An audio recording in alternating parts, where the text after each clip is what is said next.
Olá, minha gente! Essa é a nossa 7ª aula de obrigações. Vamos falar hoje sobre divisibilidade barra indivisibilidade. Então, sem muita enrolação, vamos aqui à nossa introdução. A matéria a ser abordada só se mostra importante quando houver sujeitos múltiplos, pois, do contrário, a obrigação necessariamente será indivisível a teor do artigo 314, que dispõe: ainda que a obrigação tenha por objeto prestação divisível, não pode o credor ser obrigado a receber, nem o devedor a pagar por partes, se assim não se ajustou. Gente, é fato que a divisibilidade barra indivisibilidade é uma realidade que mira sobretudo o objeto. Vejam que eu friso a palavra sobretudo. Por quê? Porque, gente, de nada adianta que o objeto seja fracionável, mas que eu tenha nos polos da obrigação apenas um sujeito em cada um deles. Porque o artigo 314 diz que ainda que divisível o objeto, isso deve ser prestado só de uma vez, se o contrário não foi convencionado entre as partes. Exemplo: Rogério deve 4 sacas de cimento a Pedro. O Rogério poderia levar cada dia uma saca diferente. Mas o Pedro não é obrigado a aceitar uma saca por dia. Ele pode dizer: Rogério, você está em mora, se na data do vencimento eu tentar chegar só com uma saca de cimento. Ele pode aceitar? Falar: não, tudo bem, vou quebrar teu galho e vou aceitar essa saca. Pode. Mas ele é obrigado a aceitar? Não. Ele só é obrigado a aceitar o objeto prestado de maneira integral. Tá? E aí, isso vai fazer com que eu incida em mora. Talvez no inadimplemento absoluto da obrigação, porque ele não quis aceitar o pagamento parcelado. E se eu incidir em qualquer uma dessas consequências, eu posso sofrer o viés, né? O viés do meu inadimplemento relativo ao absoluto. Pagamento de multa, pagamento de juros. Né? Por quê? Porque o credor só é obrigado a aceitar o objeto prestado integralmente. Ele não é obrigado a aceitar um objeto prestado de outra forma. Artigo 314. Ainda assim, eu digo que a divisibilidade barra indivisibilidade é uma realidade que mira sobretudo o objeto. Eu não disse apenas o objeto, sobretudo o objeto. Tá? Veja, ela vai fazer diferença se eu tiver 2 credores e 1 devedor, 2 credores, 2 devedores, 1 credor, 2 devedores. Aí ela vai fazer diferença. Por quê? Porque nós vamos começar a nos perguntar: como é que eu cumpro essa obrigação? Porque, gente, vai haver aqui um ditado que vocês vão ouvir para o resto do curso. Quem paga mal, paga 2 vezes. Percebe? Então, olha só. Como é que eu pago bem? Como é que eu cumpro corretamente esse objeto dessa obrigação? Se o objeto for fracionável e se houver pluralidade de sujeitos. Como é que é isso? Como é que eu vou honrar aquilo que eu devo, sem estar sujeito a nenhuma sanção futura? Essa é a grande questão e é isso que nós vamos enfrentar ao longo da aula. Bom, e para enfrentar isso ao longo da aula, eu convido vocês primeiro à leitura desse nosso glorioso artigo 257. O artigo 257, ele cristaliza, ele materializa em nosso direito o princípio aqui, ó, concurso partes fiunt. O que é isso, professor, concurso partes fiunt? É justamente o que está escrito no artigo 257, vamos a ele. Havendo mais de um devedor ou mais de um credor em obrigação divisível, esta presume-se dividida em tantas obrigações iguais e distintas quanto os credores ou devedores. E aí eu venho com um exemplo. Eu coloco aqui, ó, no polo passivo do devedor, eu digo que se Rômulo e Vitor são devedores de quais credores? De Eduardo e Caio,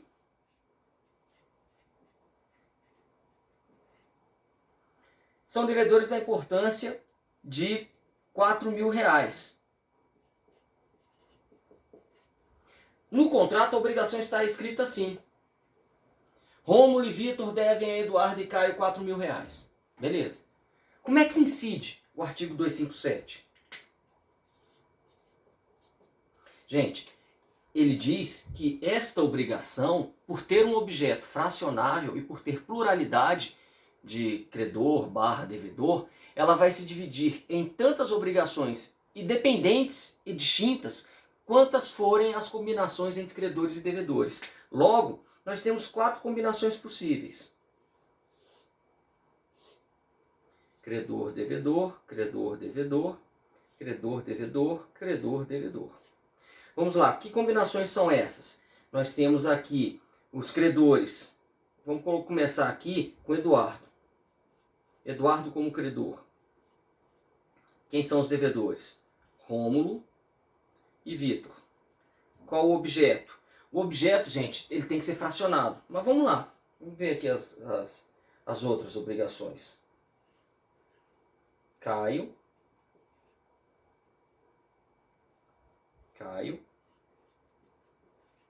Rômulo e Vitor. A obrigação original foi escrita assim: Eduardo e Caio são credores de Rômulo e Vitor pela quantia de R$4.000. Mas aplicando o princípio concurso partes fiunt, nós temos isso aqui, ó. Nós vamos ter 4 obrigações iguais e distintas e independentes entre si. Em cada obrigação dessa, qual é o valor devido? R$1.000 em cada.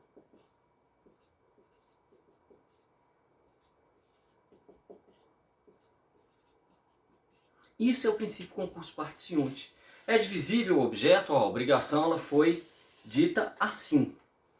Quem quiser dar um pause depois para copiar, ela foi dita assim. Mas pela incidência do artigo 257, ela juridicamente se transforma nisso, em 4 obrigações iguais e distintas. Sendo que numa o credor é Eduardo, o devedor é Rômulo, por R$1.000. Na outra, o credor é Eduardo, o devedor é Vitor, por R$1.000. Na outra, o credor é Caio, o devedor é Rômulo, por R$1.000. E por fim, o credor Caio, o devedor Vitor, por R$1.000. Ah, mas uma delas não foi adimplida. Isso afeta as outras? São obrigações independentes entre si. Ok, minha gente? Bom, consequências desse princípio concurso partes fiunt. Vou deixar aqui que a gente vai voltar a este exemplo. Cada um dos credores só tem direito de exigir sua fração no crédito. Ou seja, obligatio inter pluris ipso iure divisa est. A obrigação entre credores múltiplos de direito é divisível. Né? Normalmente, essa é a regra. Né? Então, gente, cada credor só vai cobrar o seu pedacinho. Eduardo só vai cobrar do Rômulo 1.000. Ah, mas a dívida total ela é 4.000. Sim, gente, mas ela não está dita aqui que ela é solidária, que a gente ainda vai estudar, e tampouco o objeto é indivisível. Então a regra geral é o artigo 257. Eu divido a obrigação em tantas obrigações quantas forem as combinações entre credores e devedores. Eduardo só pode cobrar 1.000 de Rômulo. Eduardo só pode cobrar 1.000 de Vitor. Caio só pode cobrar 1.000 de Rômulo. Caio só pode cobrar 1.000 de Vitor. E o outro lado da moeda é esse aqui, ó. De modo idêntico, cada um dos devedores só tem que pagar a própria cota. Rômulo só tem que pagar 1.000 para Eduardo. Rômulo só tem que pagar 1.000 para Caio. Vitor só tem que pagar 1.000 para Eduardo. Vitor só tem que pagar 1.000 para Caio. É simples, né? A coisa parece ser pomposa, mas é simples e é lógica. Né? Bom, outra consequência bem interessante. Se o devedor solver a integralidade da dívida a um só dos credores, não se desobrigará em relação aos demais. Então, se o Rômulo pagar R$4.000 para o Eduardo, ele continua devendo. Ele continua devendo os 1.000 para Caio. Entende? Aqui cada um vai só se desobrigar dentro do cumprimento da sua mini obrigação. Mini obrigação que eu chamo é isso aqui, tá, gente? Então eu vou ter que lembrar desse princípio para pagar bem. Quem paga mal, paga 2 vezes. Então, é assim que eu pago bem. É por isso que eu tenho que estudar o Código Civil para saber como eu vou adimplir de maneira correta a obrigação. Bom, letra D. O credor que recusar o recebimento de sua cota por pretender a solução integral pode ser constituído em mora. Ou seja, Eduardo fala assim, eu não aceito nada menos que R$4.000. Ele pode falar isso? Não pode. ele só pode cobrar R$1.000 de cada um dos devedores, como a gente viu no nosso exemplo. Tá? Ele só pode cobrar R$1.000, Eduardo só pode cobrar R$1.000 de cada um dos devedores, como a gente viu no nosso exemplo. Agora vejam que interessante, somando o valor de cada uma dessas mini obrigações, 1.000 mais 1.000 mais 1.000 mais 1.000, nós vamos chegar ao valor total da obrigação tal qual for escrita no contrato. Bom, a insolvência de um dos codevedores não aumentará a cota dos demais. Se Rômulo ficou quebrado, isso não afeta em nada a vida de Vitor. Tá? Bom, seguindo, a suspensão da prescrição não afeta, para um dos devedores, não afeta a vida do outro, da mesma forma a interrupção da prescrição em relação a um dos devedores não afeta a vida dos outros. Esse é o princípio concurso partes fiunt. Tá? Agora, essa regra regida pelo princípio concurso partes fiunt, ela é absoluta? Ela vai servir para todo e qualquer tipo de obrigação? Óbvio que não. Quais são os dois fenômenos que podem abalar a incidência do princípio concurso partes fiunt? São dois: a indivisibilidade do objeto ou a solidariedade entre sujeitos. E aí vejam também que eu usei algumas palavras: a indivisibilidade do objeto e a solidariedade entre sujeitos. Embora essas duas coisas que a gente vai estudar, indivisibilidade e solidariedade, elas tenham relevância apenas quanto a quando existir pluralidade de sujeitos, elas miram mais determinado elemento da obrigação. E aí eu digo o seguinte: a indivisibilidade, embora ela só faça sentido no ambiente de pluralidade de sujeitos, porque a gente viu o artigo 314 no início da aula, dizendo que se eu só tenho um credor e um devedor, a obrigação vai ter que ser prestada integralmente. Embora ela pressuponha essa pluralidade, ela mira mais o objeto. Ela é uma realidade que tem em mente, ela é construída, o conceito dela é construído a partir da ideia de fracionamento do objeto. Ao passo que a solidariedade é um conceito construído mais em relação ao adimplemento da obrigação pelos sujeitos, pouco importando que tipo de objeto é. Tá? E aí, se esse objeto é divisível ou indivisível, se ele é fracionável ou não. Mas isso a gente vai estudar ao longo do curso. Tá? Bom, seguindo. E aqui, por isso que eu coloquei. Sabe-se, entretanto, que a indivisibilidade não tem em vista o objeto, mas o objeto em relação aos sujeitos. Embora tenha em vista, sobretudo, o objeto. Tá?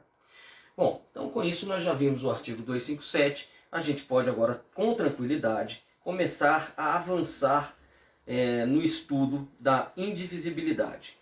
Deixa eu apagar um quadrinho, que essas aulas de obrigações, esse quadrinho ele é muito requisitado, né? Então vamos lá. Indivisível é a obrigação cujo objeto não comporta separação em partes, sob pena de perda da qualidade em relação ao todo, ou diminuição acentuada do valor, assim como o são aquelas que o comportamento, que comportando tal divisão, essa possibilidade foi excluída por lei ou por ato negocial. Dessa ideia, gente, eu estou dizendo o seguinte: eu tenho uma indivisibilidade que decorre da natureza do objeto. Então, vamos lá. Eu tenho a maior pedra lapidada de diamante do mundo. Sei lá quanto vale isso. Tá? Gente, fisicamente, ela pode ser até partida. Só que isso vai reduzir tão acentuadamente o valor dela, que ainda que eu quebro essa pedra em 1000 pedaços. Se eu somar os 1000 pedacinhos resultantes dessa quebra e lapidá-los, não vai dar o valor da pedra original. Reduziu acentuadamente o seu valor. Tá? Mas não só isso. Ainda que a indivisibilidade ela não se verifique no aspecto naturalístico, ainda que o objeto seja divisível, a lei pode impor uma indivisibilidade. Né? Por exemplo, gente, determinados terrenos, a lei estabelece um tamanho mínimo de lote para certos bairros da cidade.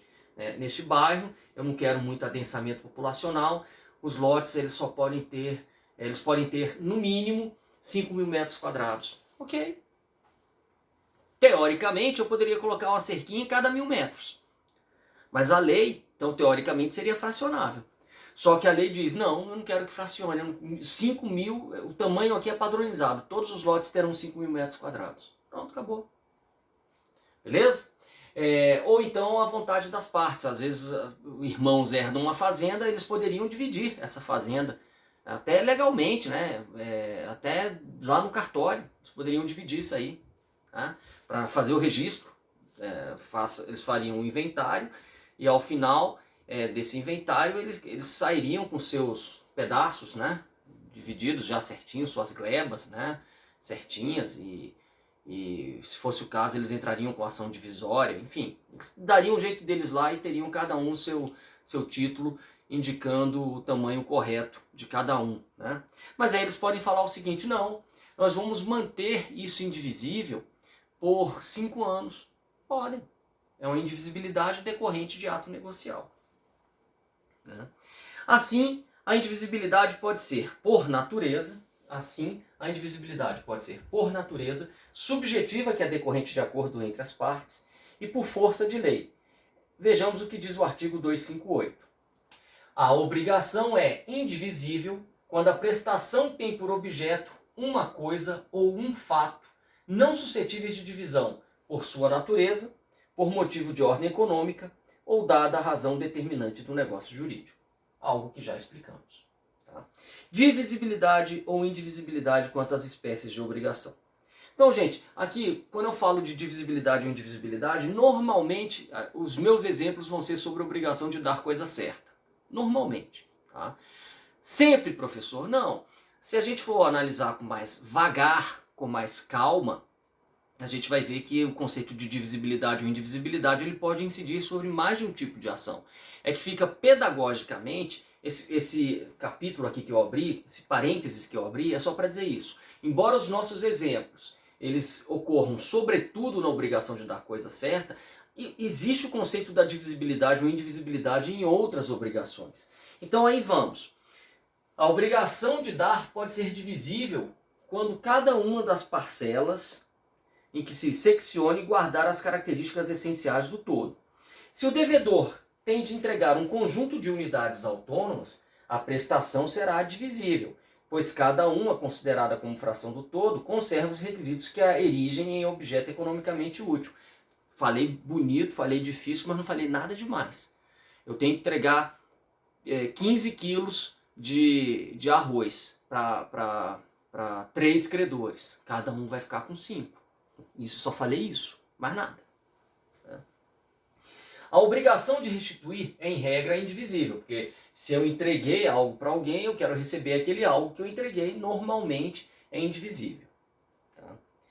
Mas normalmente, porque às vezes eu tenho um objeto que ele pode ser fracionado, né? Não é consumível, mas ele pode ser fracionado, e depois eu quero que ele me seja restituído. Tá? Mas normalmente é indivisível. Já a obrigação de fazer pode ser divisível ou indivisível dentro dos mesmos critérios da obrigação de dar. Exemplo: João, que trabalha por diária, foi contratado por Pedro, Marcos e Marlon para realizar durante 3 dias diárias para eles em suas casas. Cada dia uma diária na casa de uma pessoa. Né?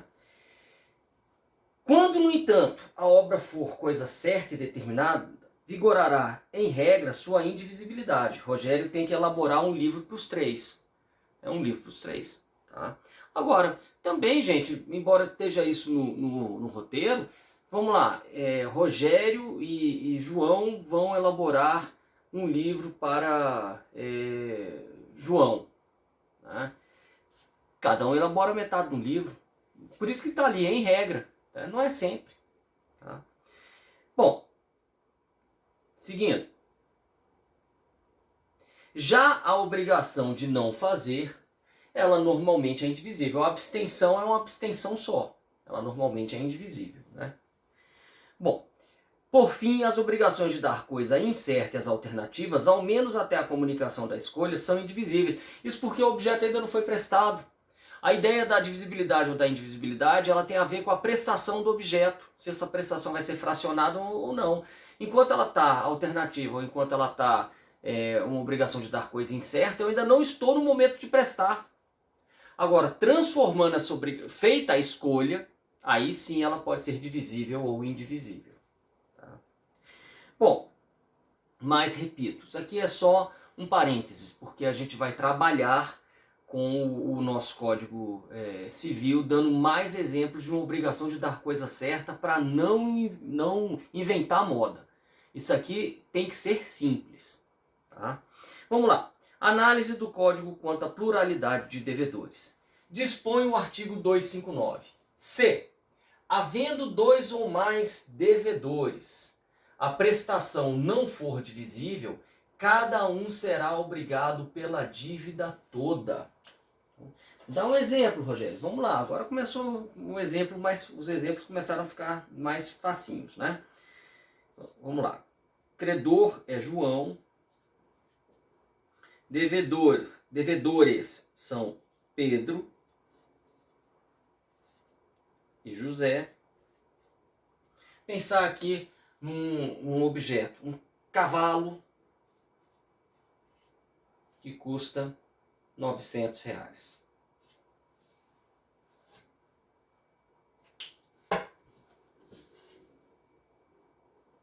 Credor João, devedor Pedro e José, objeto um cavalo que custa R$900. O que é que acontece?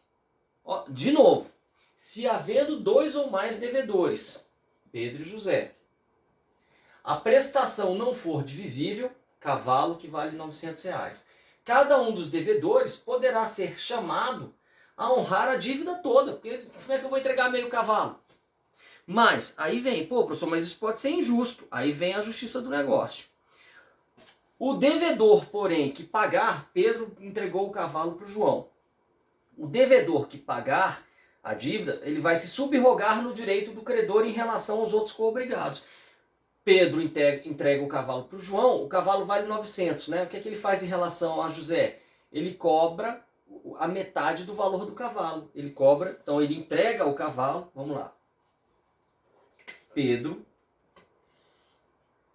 foi chamado a entregar. O João chegou para o Pedro e falou assim, eu quero o cavalo. Beleza. O João podia falar isso com o Pedro ou com o José. Falou com o Pedro. Eu quero o cavalo. Pedro, está aqui o cavalo.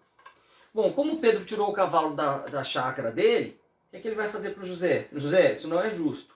Me paga aqui 450. Não tinha outro jeito da lei disciplinar essa relação, gente. Quiserem dar um pause depois para copiar, talvez seja importante. Mas isso é para vocês entenderem o que diz o artigo 259. Artigo 259. Beleza? Tranquilo? Quando eu dava aula de obrigações, em turma presencial, eu dava sempre esse exemplo desses cavalos, né? Aí o aluno falou assim, professor, não muda para boi. Eu já estou tão condicionado a pensar no cavalo que se você colocar que é um boi, eu erro. Eu falei, pô, teu raciocínio está muito linear, não faça isso não. Gente, vamos lá.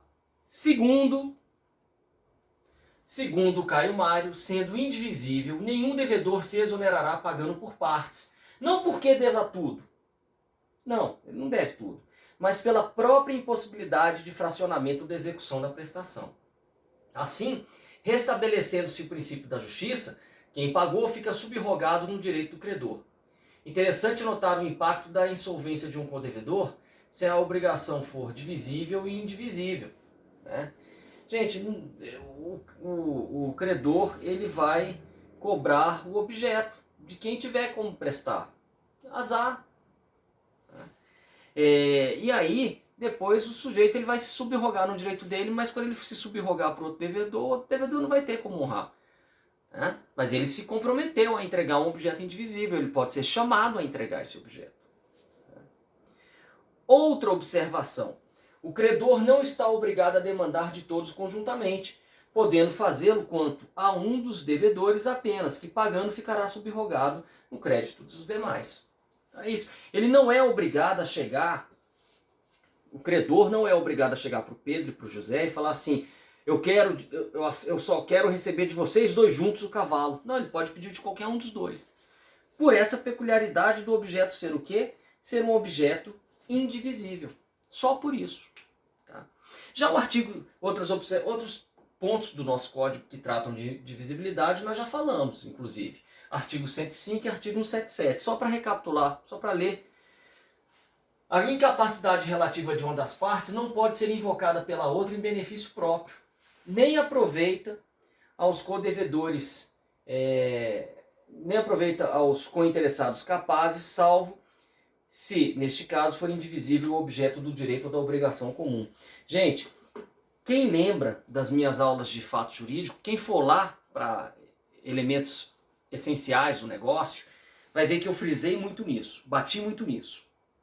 Qual é a questão aqui? O exemplo aqui é o seguinte, vamos lá. Vamos aqui pôr a idade deles. Credor João tem 18. Credor João tem 18. Pedro tem 18. José tem 16. Tá. Vamos tirar aqui o cavalo. Vamos deixar aqui nessa do cavalo e depois a gente dá um outro exemplo. Vamos colocar o exemplo aqui, sem ser o 259. Vou colocar aqui o 105, clássico, né? Credor, devedores. João com 18. Pedro com 18. José 16. Mas o objeto é entrega de R$1.000.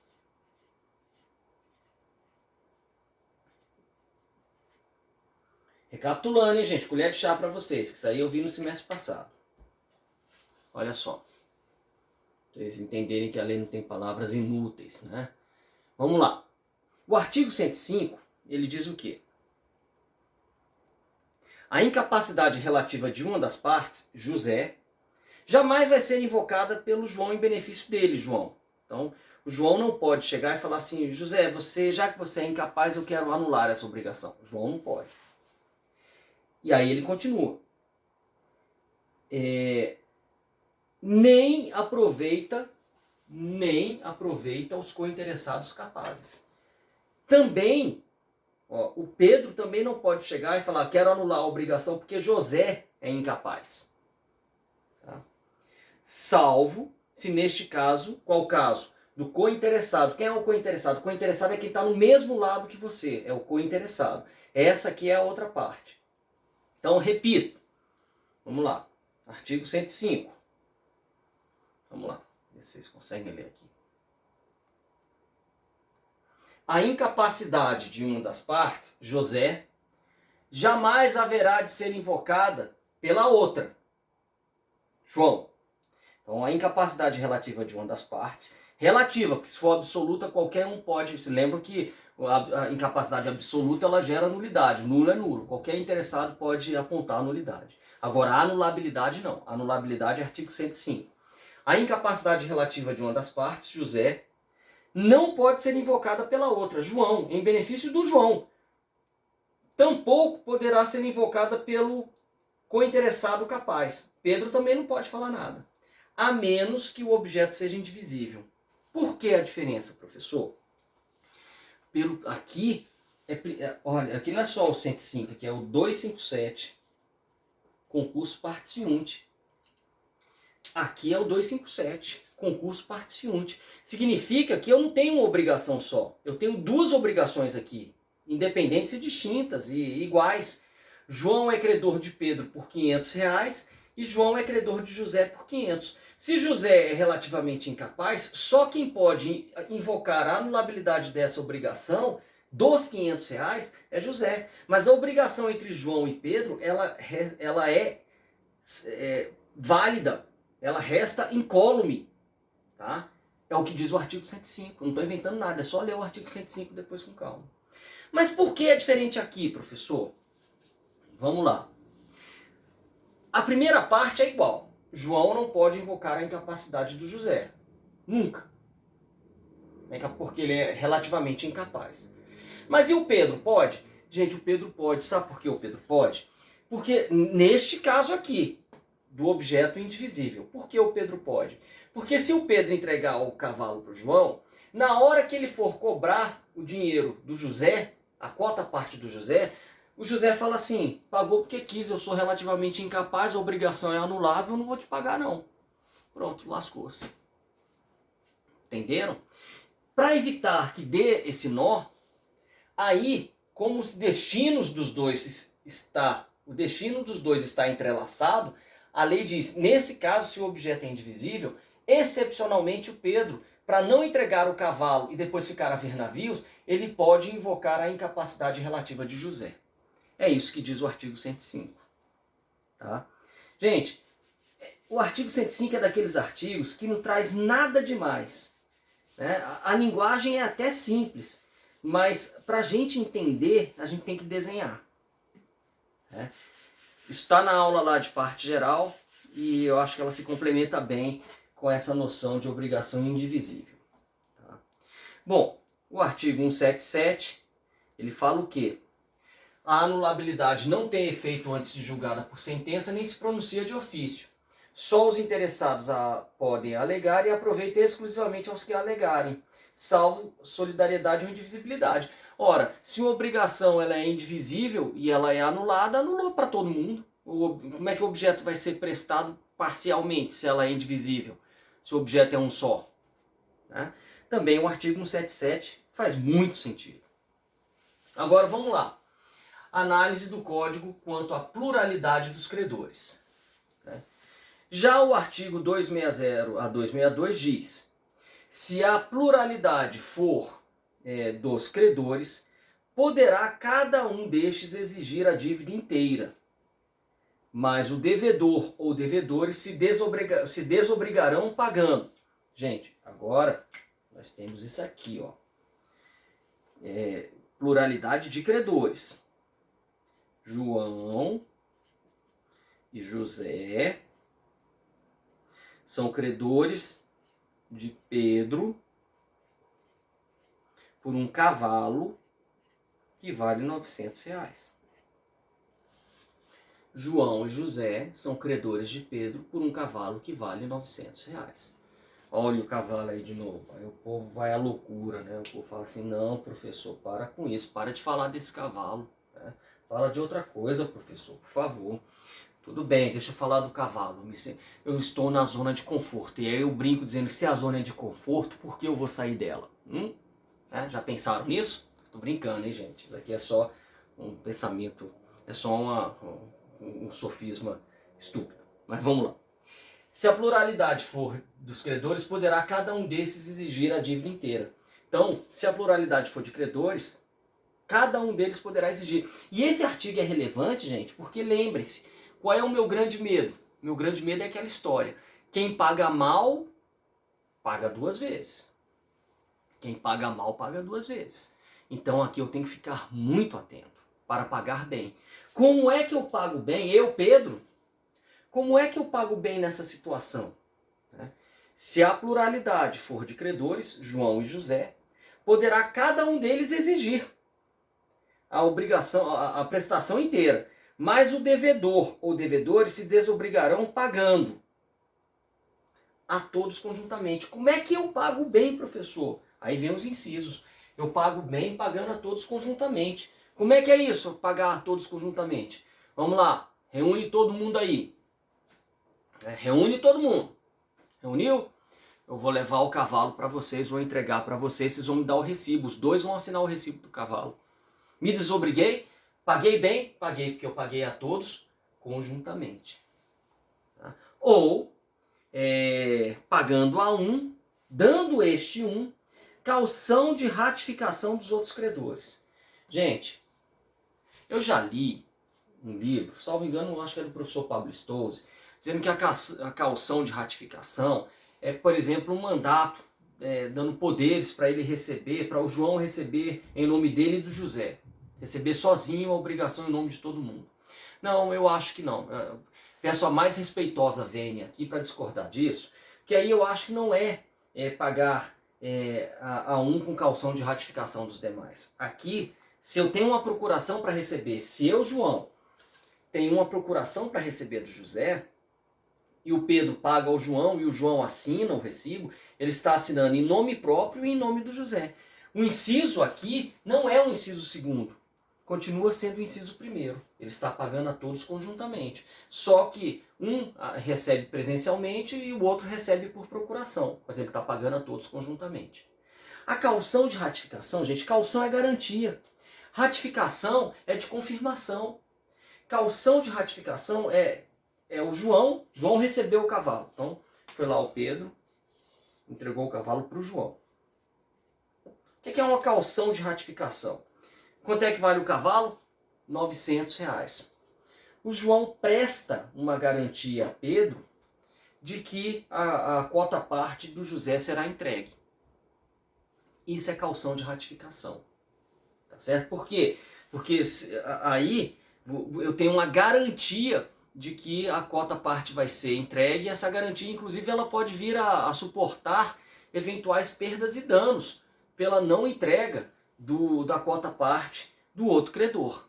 Então, o que é uma garantia? Uma garantia pode ser uma fiança, pode ser um penhor, pode ser uma hipoteca. Isso é uma garantia de que a quota parte será honrada. E por isso haverá a ratificação. Então, até que haja a ratificação, a garantia vai ficar ali para mostrar que Pedro não vai sair no prejuízo, porque Pedro não vai ser demandado a pagar de novo. Porque quem paga mal paga duas vezes, e ele pagou bem. Tanto pagou bem que ele recebeu uma garantia de que o outro credor vai confirmar posteriormente esse pagamento. Ok, gente? Isto é pagamento com caução de ratificação. Agora, e no relacionamento interno deles? Como é que as coisas funcionam no relacionamento interno dos credores? Como é que as coisas funcionam?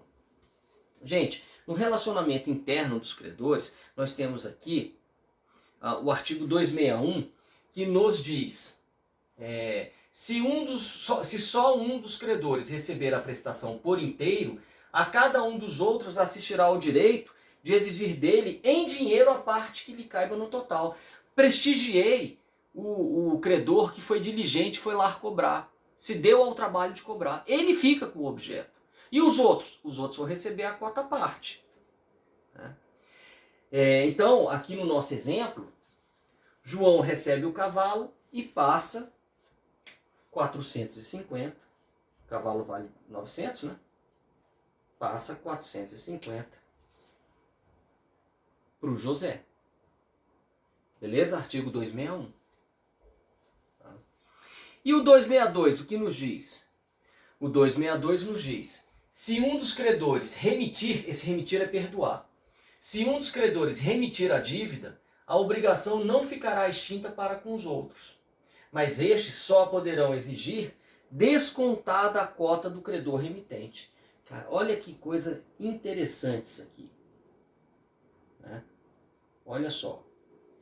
A indivisibilidade é uma realidade que recai sobre o objeto. Vamos lá.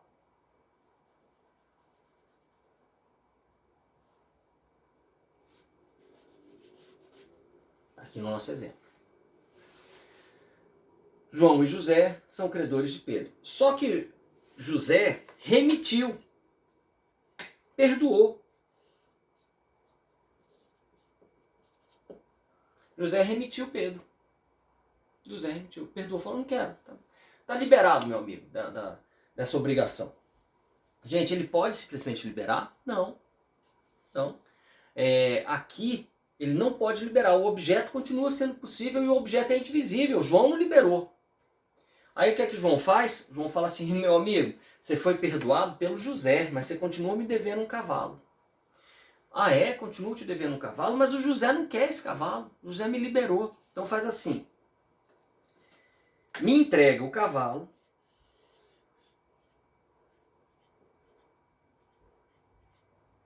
Que eu vou descontar a quota parte de quem te perdoou.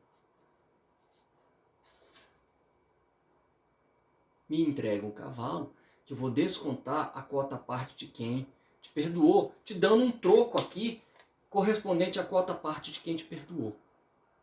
Ele não ia ter que dar esses 450 pro José? Só que ao invés de dar para o José, ele dá para o devedor, Pedro. Pronto, deu o troco. Então, repito, olha só. Se um dos credores, José, remitir a dívida, perdoar a dívida de Pedro, a obrigação não ficará extinta com os demais. Ela não está extinta em relação ao João. Mas o João só poderá exigir a obrigação descontada a cota do credor que perdoou. Parágrafo único. O mesmo critério se observará no caso de transação, novação, compensação, confusão, ou seja, outras formas de extinção de obrigações que nós ainda vamos estudar ao longo do semestre. Gente, a questão da prescrição aqui do objeto indivisível. Dispõe o artigo 204. A interrupção da prescrição por um credor não aproveita aos outros. Semelhantemente, a interrupção operada contra o codevedor ou seu herdeiro não prejudica os demais co-obrigados. Aqui, então, não tem diferença. Ok? Segue mais ou menos a mesma lógica lá da história do concurso partes fiunte que a gente já tinha visto.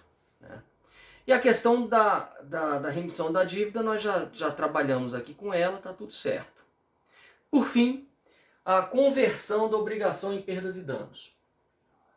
Perde a qualidade de indivisível a obrigação que se resolver em perdas e danos. Se para o efeito do disposto nesse artigo houver culpa de todos os devedores, responderão todos por partes iguais. Se for de um só a culpa, ficarão exonerados os outros, respondendo só esse pelas perdas e danos. Vamos lá, voltando aqui para o exemplo com mais de um devedor. Ele está dizendo o seguinte. Vamos lá. Credor, devedores. João, José e Pedro. João, José e Pedro. Isso aqui é o artigo 263. Tá. João, José e Pedro, o José e o Pedro eles tinham que entregar para o João um cavalo que custava R$900. Só que o João ele já tinha celebrado um contrato e se comprometido a entregar esse cavalo para Ricardo pelo preço de R$1.200. Olha a confusão, ficando bonita. José e Pedro prometeram entregar um cavalo para o João, que já tinha repassado esse cavalo, já tinha prometido repassar esse cavalo para o Ricardo, cobrando R$1.200. Temos prova escrita de tudo isso. Tá? Antes que vocês perguntem, como é que prova, professor? Tá tudo escrito. Tem contrato para lá, contrato para cá, tudo escritinho, tudo bonitinho. Tá? Mas aí, gente, a obrigação ela se resolveu em perdas e danos. Por quê? Porque o cavalo estava na chácara do José, e o cavalo morreu. O cavalo morreu na chácara do José porque José não alimentou esse cavalo adequadamente. Morreu por displicência do José. E aí? E agora? Agora temos o seguinte. Se para efeito disposto nesse artigo houver culpa de todos, os devedores responderão todos por partes iguais. Se for culpa de um só, ficarão exonerados os outros, respondendo só esse pelas perdas e danos. Exonerados mais ou menos, O que a gente tem que interpretar aqui, gente, por exemplo, se o cavalo pertencia aos dois, se os dois receberam já o dinheiro do João, quando eu resolvo a obrigação, cada um dá o equivalente para o João. José, porque senão vai gerar enriquecimento sem causa, para um deles. Então, ó, José dá 450, João dá 450. Esse aqui é o equivalente. Não é? Mas existem perdas e danos, porque o João teria repassado esse cavalo para Ricardo por 1.200. Então estão faltando 300. Quem é que vai pagar esses 300? Quem deixou o cavalo morrer. Quem deixou o cavalo morrer foi quem? Foi José. Tá certo? Agora, e se a fazenda fosse dos dois e os dois foram igualmente negligentes? Se a fazenda fosse dos dois e os dois foram igualmente negligentes, nós temos isso aqui, ó. as perdas e danos também serão partilhadas igualmente entre eles. Vai dar 600 aqui e 600 aqui, ó. Entenderam? Certinho? Quem tiver dúvida disso, gente, vai e volte. Principalmente para aqueles que não são meus alunos nos encontros ao vivo, né? Mas para os que fazem aula comigo, lembre-se de perguntar qualquer dúvida, tá? Nessa exposição. Mas eu acho que isso aqui, se vocês pegarem, derem um pause nisso aqui e ficarem lendo e relendo o artigo 263, vocês vão entender. Tá bom, minha gente? Foi um prazer ter estado com vocês. Um abraço, até a próxima.